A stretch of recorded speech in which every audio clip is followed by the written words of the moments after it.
एक भूतिया बंगला, नीलम की चिल्लाहट। गांव के पास एक पुराना और डरावना बंगला था जिसे सभी नीलम का घर कहते थे।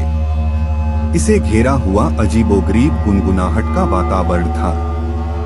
लोग कहते थे कि वहां रात को किसी अज्ञात चीज की चिल्लाहट सुनाई देती है और जो भी बंगले में रात बिताता है वह अगले सुबह तक लौट के नहीं आता।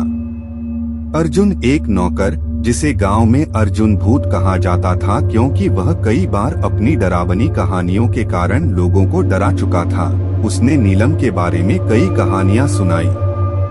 एक दिन वह अपने दोस्त संजय को नीलम का बंगला दिखाने ले गया। रात के समय अर्जुन और संजय नीलम के बंगले में पहुंचे। जैसे ही वे अंदर गए, वहां से अज्ञात चीखें और चिल्लाहटें सुनाई दी।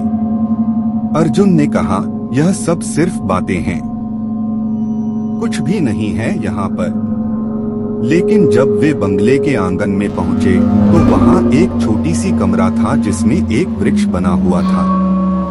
वृक्ष के पास एक बड़ी पत्थर बड़ी भूख से लटकी हुई थी।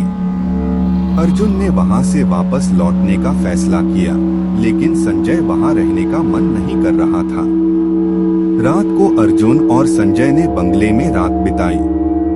जब वह अगले सुबह जागे तो उन्हें अनुभव हुआ कि उनकी एक एक सांस में भी कितनी चिंता थी। संजय ने अर्जुन को कहा, मुझे यहाँ से जल्दी बाहर जाना है। अर्जुन और संजय वहाँ से बाहर आए, लेकिन वह दिन उनके लिए भूलने की बजाय यादगार हो गया। बंगला और नीलम की भयानक चिल्लाहट उनके दिलों में आज भी गूंजती रहती थी।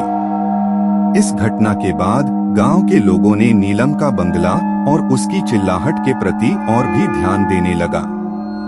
लोग मानते थे कि बंगले में कोई आत्मा रहती है जो अपनी भूख और दुख को साझा करने के लिए चिल्लाती है। आज भी जब रात होती है और चांदनी रात की चमक बड़ी गांव को रोशन करती है तो किसी के कान में भी नीलम की चिल्लाहट सुनाई देती है।